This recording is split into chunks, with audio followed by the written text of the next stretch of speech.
मैं हूं आप सबका अपना रेडियोलॉजिस्ट डॉक्टर आकार कपूर। मैं सीनियर कंसल्टेंट रेडियोलॉजिस्ट और लीड मेडिकल एडवाइजर हूं city X ray and scan clinic private limited, जो कि रिनाउंड डायग्नोस्टिक सेंटर चेन है दिल्ली एनसीआर में।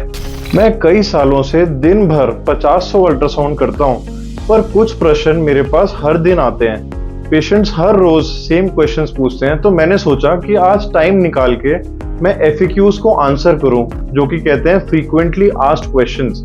कुछ प्रश्न डेली आते हैं, जैसे कि अल्ट्रासाउंड में दर्द तो नहीं होता, या अल्ट्रासाउंड में कोई रेडिएशन तो नहीं है। तीसरा कि अल्ट्रासाउंड कब करवाना चाहिए, और जैसे कि अल्ट्रासाउंड कहाँ करवाना चाहिए, और अंत में अल्ट्रासाउंड की प्रिपरेशन क्या होती है, खाली पेट हो कि प्रेशर बना के आए। ये क्वेश्चन डेली आते हैं, तो मैंने कहा आपसे बात की जाए इन क्वेश्चंस पे। पहला प्रश्न जो आता है यानी कि अल्ट्रासाउंड में रेडिएशन तो नहीं है। अल्ट्रासाउंड में किसी भी प्रकार की रेडिएशन नहीं होती है, इसीलिए प्रेग्नेंट फीमेल में भी, या किसी कैंसर पेशेंट में, या किसी बीमारी के पेशेंट में फॉलोअप में मल्टीपल अल्ट्रासाउंड्स किए जाते हैं। ये बिल्कुल सेफ जांच है। दूसरा प्रश्न आता है कि इसमें कोई दर्द तो नहीं होगा। अल्ट्रासाउंड में किसी प्रकार का दर्द नहीं होता। ये आम जांच है जिसमें एक प्रोब सिंपली पेशेंट के एब्डोमेन में रखा जाता है और एक जेली लगाई जाती है। इसमें कोई पेन नहीं होता। पेशेंट को आराम से लेटना है, या कई दफा हम पेशेंट को करवट करवाते हैं, जैसे कि अपने बिस्तर पे आराम से पेशेंट लेटता है, उसी प्रकार से पेशेंट को लेटना होता है। उसके बाद प्रश्न आता है कि कैसे हम इसमें तैयारी करके आए। पेशेंट जब डॉक्टर के यहाँ से लिखवा के लाता है कि पेट में दर्द है, या बुखार नहीं जा रहा, या वजन घट रहा है, फिर वो अल्ट्रासाउंड के लिए आते हैं। वो सोचते हैं हम कैसे तैयारी करें। तो अगर ये ऊपर के भाग का अल्ट्रासाउंड है, पेशेंट को खाली पेट आना होता है, या इवन अगर ये पूरे पेट का है, उसके लिए भी पेशेंट को खाली पेट आना है।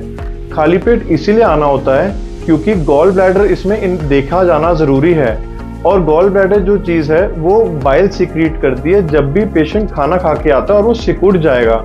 इसलिए उसके अंदर की कोई भी पैथोलॉजी हो, या कोई पित्त की थैली में पथरी हो, वो सब मिस हो जाएगी। हम हर पेशेंट को जो अपर एब्डोमेन या होल एब्डोमेन के लिए आते हैं, उनको ये एडवाइस करते हैं कि आपने 8 घंटे की फास्टिंग करनी चाहिए। यानी कि पेशेंट ये भी हमसे पूछते हैं कि सर क्या मैं चाय पी के आ सकता हूँ, पर हम उनको चाय के लिए भी अवॉइड करते हैं क्योंकि उसमें भी बाइल सिक्रीट होता है। उसके बाद अगर ये पूरे पेट का या लोअर एब्डोमेन की जांच है, तो पेशेंट को प्रेशर बना के आना चाहिए।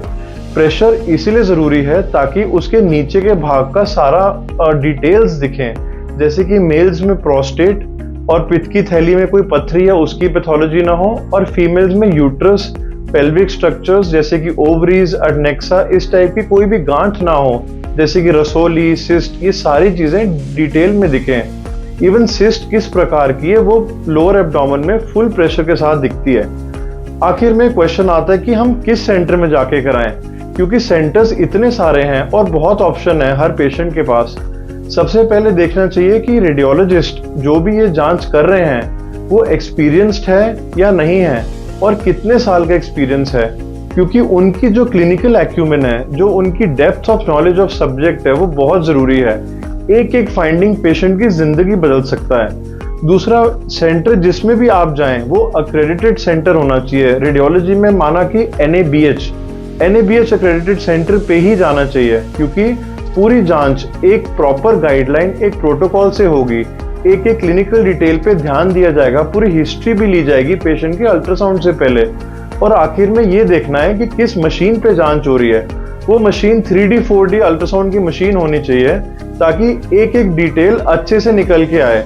ये सारी चीजों को मद्देनजर रख के ही हमें अल्ट्रासाउंड के लिए प्रोसीड करना चाहिए। आपको किसी भी प्रकार का प्रश्न हो, कोई दिमाग में कोई भी थॉट आता हो, आप कमेंट बॉक्स में अपना कमेंट डाल सकते हैं, एंड मेरे को रीच आउट भी कर सकते हैं। अब मुझे खुशी होगी आपके एक एक क्वेरी को एड्रेस करने में।